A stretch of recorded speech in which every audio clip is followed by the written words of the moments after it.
เธอเห็นฉันเป็นตัวอะไรที่ชอบทักทอด่าว่าถ้าเหมือนฉันไม่มีปัญญาทำอย่างเขาได้ชอบเอาฉันไปเปรียบกับเขาถ้าเขาดีกว่ากลับมาทำไมพี่ไม่เคยขวางทางใครหรอกนะเธอ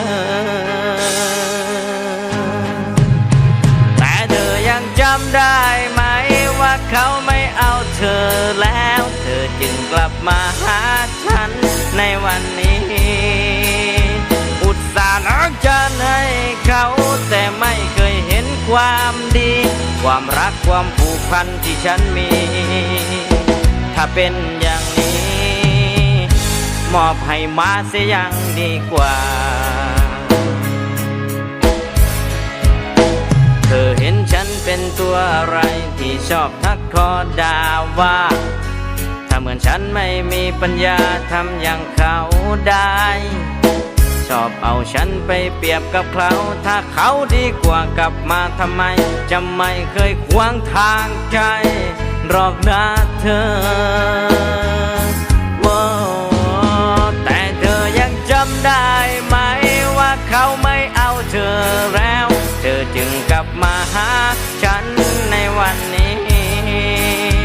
อุตส่าห์รักจะให้เขาแต่ไม่เคยเห็นความดีความรักความผูกพันที่ฉันมีถ้าเป็นอย่างนี้มอบให้มาเสียยังดีกว่า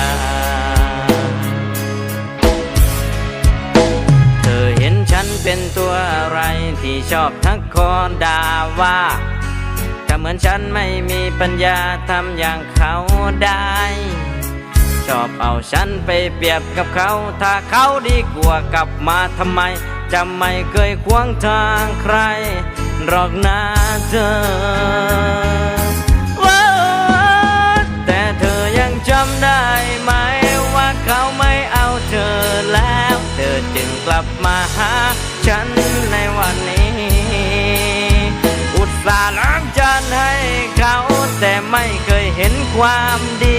ความรักความผูกพันที่ฉันมีถ้าเป็นอย่างนี้มอบให้มาเสียยังดีกว่า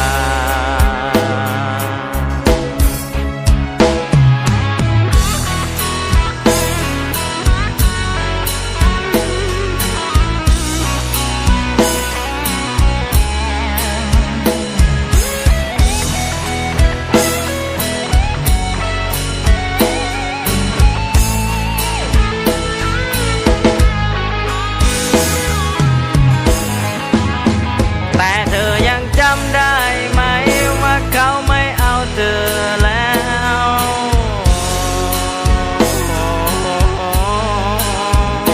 ตาล้างจานให้เขาแต่ไม่เคยเห็นความดีความรักความผูกพันที่ฉันมีถ้าเป็นอย่างนี้มอบให้มาเสียอย่างดีกว่า